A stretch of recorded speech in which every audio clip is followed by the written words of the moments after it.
The world is falling in love with the United States of America. And I'm watching all of this happen from my living room in Kent. So let me back up a little bit. The last few years have been tumultuous in the United States, to put it nicely. The way the world has been looking at the USA hasn't exactly been warm. Some of it hasn't been completely wrong. As an American living here in the UK, I've had to sit with that. Sometimes it's been quite uncomfortable. I've definitely had to listen to people complain, and I've had my moments of not quite knowing what to say when someone asks me to tell them what I think. But here's the thing that I have always known, even throughout this whole journey, was that everything that the world was seeing from the United States of America for the past few years has not been the whole picture. It never was, and it never will be. Under the guise of full disclosure and honesty, I was a little bit worried about the World Cup when it went to North America. The United States, Canada, and Mexico were all hosting together. There's been some tension between the United States and Canada recently. There's been a ton of tension between the United States and Mexico for at least a decade, if not longer.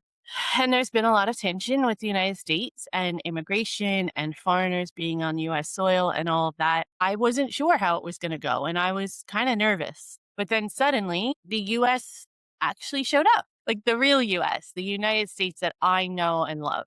It finally showed its face through all of this tumultuous backlash and heartache.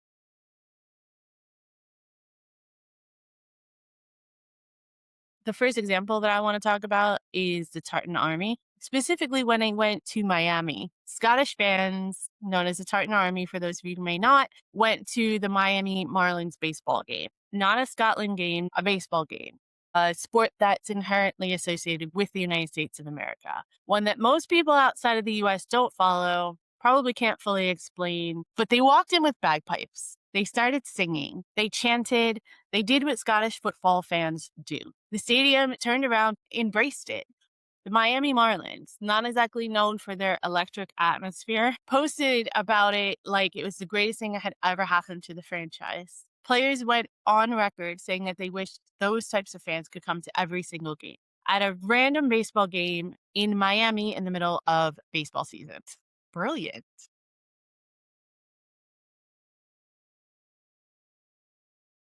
Next, we have to talk about the street culture and the march to the stadium. Also, something I didn't think was going to happen because most stadiums in the United States, at least the football stadiums that a lot of these games are being played in, are not in the middle of cities and towns like they are here in the UK and throughout most of Europe and South America and the rest of the world, really. They're usually with a few different types of fields set up outside the city in a big old complex. So marching to it is quite odd, and that's where American tailgating comes in. But even though it wasn't something that didn't exist, at least inherently in the US, and it was difficult to perform, people found a way to incorporate it into the World Cup 2026. The pre-match supporter march was fantastic. Hundreds of fans walking through city streets together, all coordinated, singing, building up to something. It's just standard for at least European football fans from my experience. It's match day, and that's what you do. And it's one of the things that drew me to the game and something that I love about going to a football game here in England. Americans lined the streets to watch, filmed it, posted it, and celebrated it like it was a parade that they didn't know was coming, but they were all about. If you've never seen it, it is genuinely extraordinary from an American's point of view. It looks like people care so much about something that they need to walk through a city together just to contain it. And most of the things that happen are either scheduled pride type events or there's some kind of organized protest against something negative in the United States. To see this sort of organically, at least from an American's point of view, just kind of erupt on US streets, I think that I was, and I know a lot of other people were, expecting Americans to find that a little bit weird and maybe a little intimidating, but they didn't. They just joined in. That's the bit about Americans is if you show up with something good and positive, Americans love that and they feed off of it. They're like, yes, I am in 1000%.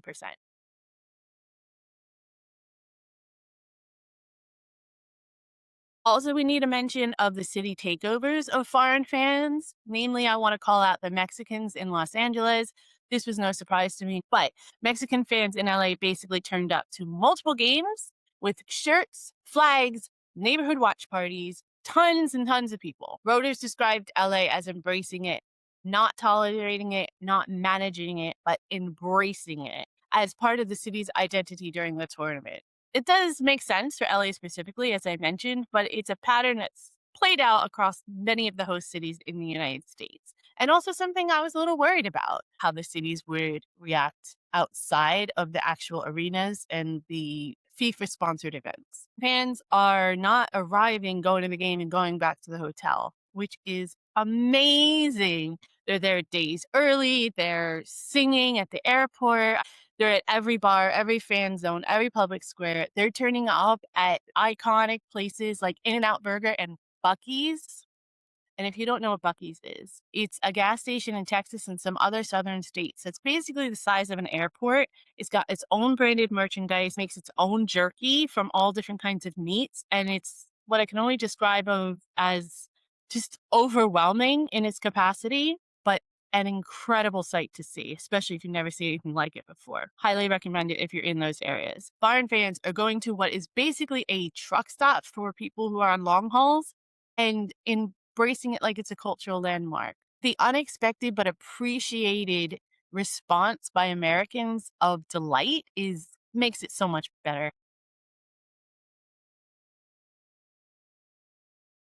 And of course, I can't do this video without mentioning the Norwegian row. These stories where different fan groups just kind of mixed and came together in a really clever and iconic way, I think, anyway. I don't know if this is something that they do normally, but I am totally here for it.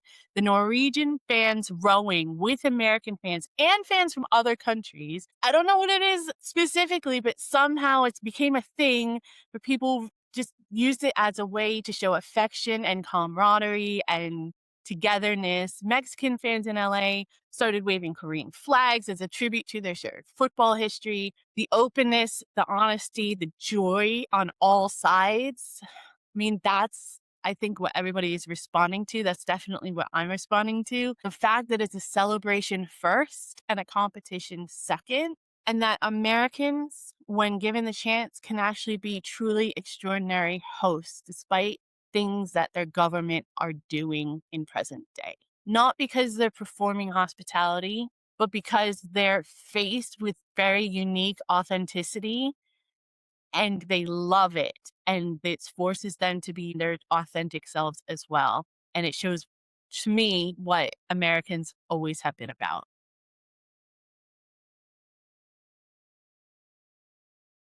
I don't want this to come out wrong, but I am very fully aware that I, even on this channel, have kind of described a version of the United States of America that has been part of the loudest of the world's conversations recently. Things have happened, and there are very real systemic problems with the United States. There are very real difficulties that the average resident deals with on a daily basis. And those things will still be there long after FIFA and all of the fans go back home. I'm not dismissing anything that's happened, and I'm not saying that it doesn't matter. But I've always said in all of my videos, even when I was pointing out the hardships and the bad moments of the United States, that there is another version of the country that is also very real. The version that I love, the version I grew up with. It's always been there. It's always been real. It's always been authentic. And I think a lot of people, not just in the rest of the world, but also in the United States of America, had forgotten about and started to lose sight of. That US that sees a group of strangers singing in their stadium and turns around and joins them. That United States that doesn't necessarily know anything about your team or your country, and they try to get on your level in a really cringy way, just wants to learn a little bit more about you and buy you a drink. That United States, when the rest of the world does show up and genuinely not as any kind of performance, Americans and residents say, we are glad you're here. All this World Cup fever in the United States, seeing my United States, and I'm sitting in my living room on a sofa in a different country, watching Americans be the exact Americans I always knew they were.